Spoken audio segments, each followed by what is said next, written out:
my friends, welcome back to What the K, where we test out Korean beauty products to see if they are worth your hard-earned money. Today we're going to be talking about the Chosungah 22 Gong Minn JELLO Color Kit, and I can't wait to show you how this thing works.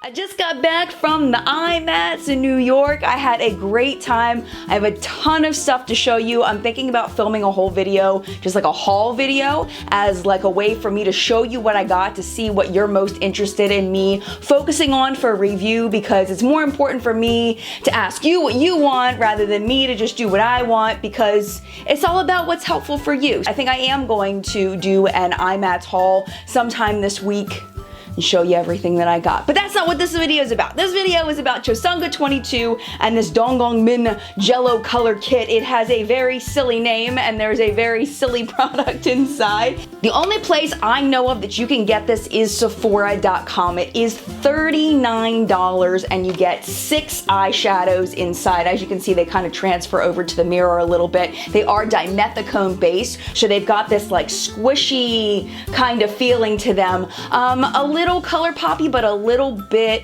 more. They kind of remind me of like if you make chocolate pudding but you cook it and it gets that like film on top of the chocolate pudding where it's like kind of hard and then underneath is real soft. Like that's what it feels like. It's like the hard, like, I don't know, like the top of, do you understand what I'm saying? I'm hoping you understand what I'm saying.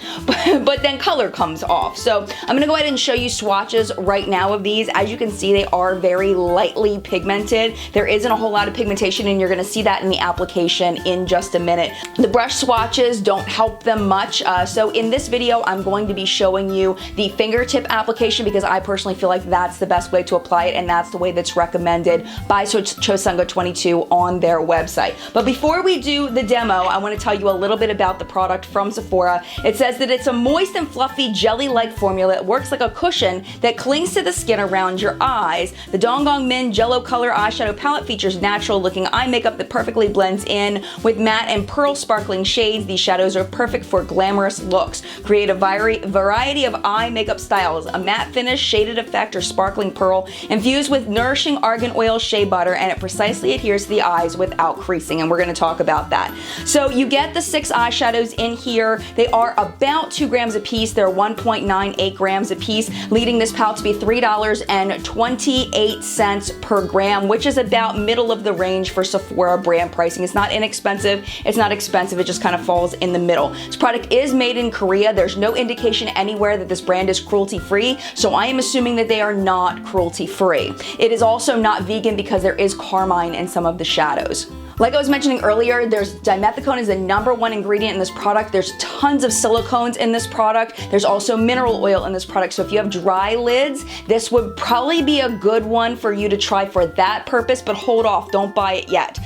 There's also mica, talc, and phenoxyethanol. Some people are sensitive to talc and phenoxyethanol specifically. I haven't heard as much about mica sensitivity, but just so you know, that's in here. Now, Sephora says that it has argan oil and shea butter in it, but I could not find, when I looked at the box, they've made it this dark gray, and then they've put the print in black, so it's very difficult to read. But as I looked at this, I could not find anywhere on here argan oil or shea butter, and I looked up the ingredients to make sure they weren't like code scientific names for argan oil and shea butter, and they're not. I don't believe this contains that, and that really makes me irritated that they submitted that to Sephora, and not only did they submit that information to Sephora, but they did not check to make sure those ingredients were on the box. The ingredients are not listed on Sephora's website. It just says that in the description that it has argan oil and shea butter. So that's strike #1. Dishonesty is a huge strike for me, for anybody in anything. So yeah, not happy with them about that. So that was what I wanted to tell you about the palette before we try it. So let's go ahead and try to put it on the eye. So I'm just gonna do just a quick eye look with this so you can see how it comes out.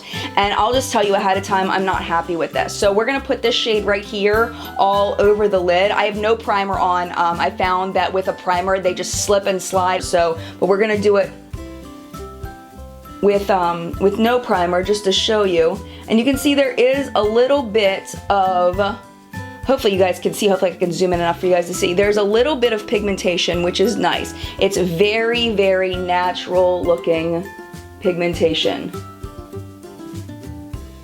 Now I'm gonna go ahead and try to pop these shades. Like I'm gonna try to take this one and put it on the outer corner to deepen it up a little bit, but I don't think, yeah, it's not gonna work. I think I'm gonna have to use something deeper. We're gonna try to pop it up into the crease with the fingertip. It's like no tools makeup challenge over here. And that's not really doing much, but we'll keep going anyway. And I did try multiple brushes with this and nothing seemed to work. The fluffier it was, the worse it seemed to work. So let's go into this deeper shade right here and try to pop that on the outer corner. And you can see there's just nothing happening here. There's nothing happening. Just really difficult to get any color payoff at all. Okay, so I'm gonna go ahead just for the fun of it and throw some of this red on just so you can see how that looks. So let's just put that, let's put it over top of that other shade, kind of put it on the brow bone a little bit to try to blend that in. And you can see it's difficult to do this with the fingertips. It really is, to get the color.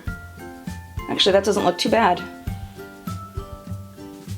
This is actually the nicest this has ever looked, and that's saying a lot. Because this doesn't look that nice. Actually, it's not so terrible. Do I have something on my nose? No, okay. So I'm gonna go ahead and throw this one on the outer corner just so I can show you. And try to deepen up the outer corner a bit.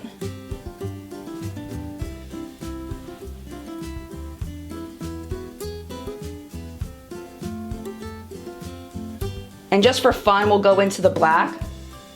I tried using it as an eyeliner. Yeah, that didn't work. And just kind of build it on top, just as a demonstration of the color on the eye.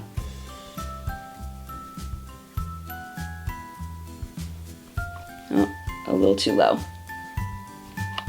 That actually looks better than any other look I've ever created with this. Yay, I get to share it with you. I'm gonna go ahead and put this lighter shade on the brow bone a little bit.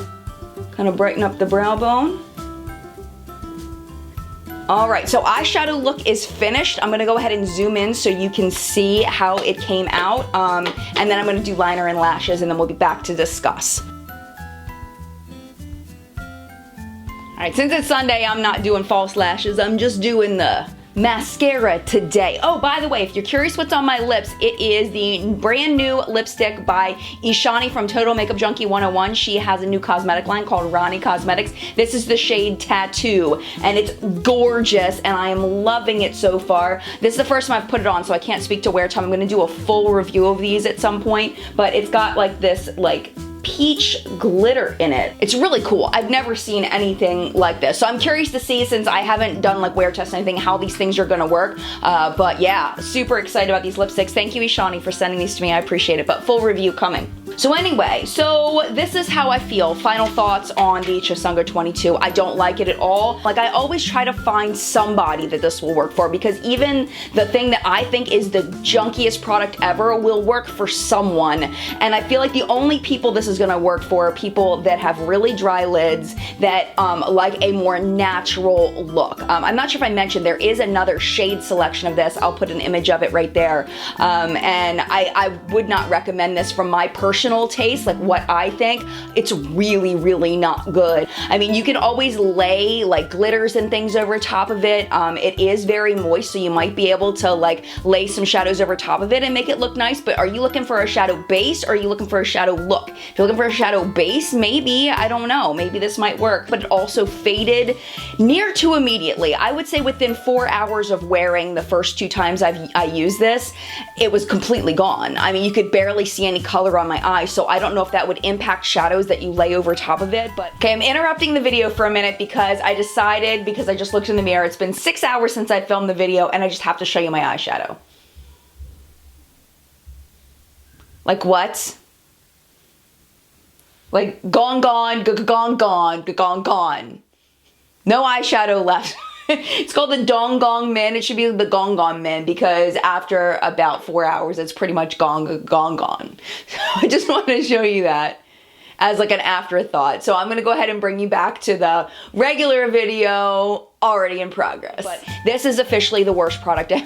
ever tried for What the K, because the dishonesty of the company description, I can't even speak to you how upset that makes me, and the and just it fades and it doesn't work and it just makes me upset. I'm really glad I had the opportunity to try it, because it's always fun to try things of all different levels, but it's just bad. It's just really, really, really bad.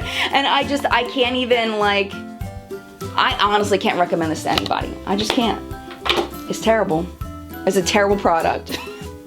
Thanks so much for watching What the K this week. I hope you enjoyed it. Next week on What the K, we're going to be reviewing this face moisturizer. It's by a brand called Ladykin, and it looks a little inappropriate, in my opinion. But we're gonna try it anyway, because, you know, inappropriate's fun sometimes.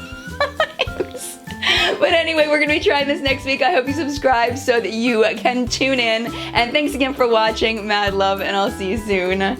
Bye!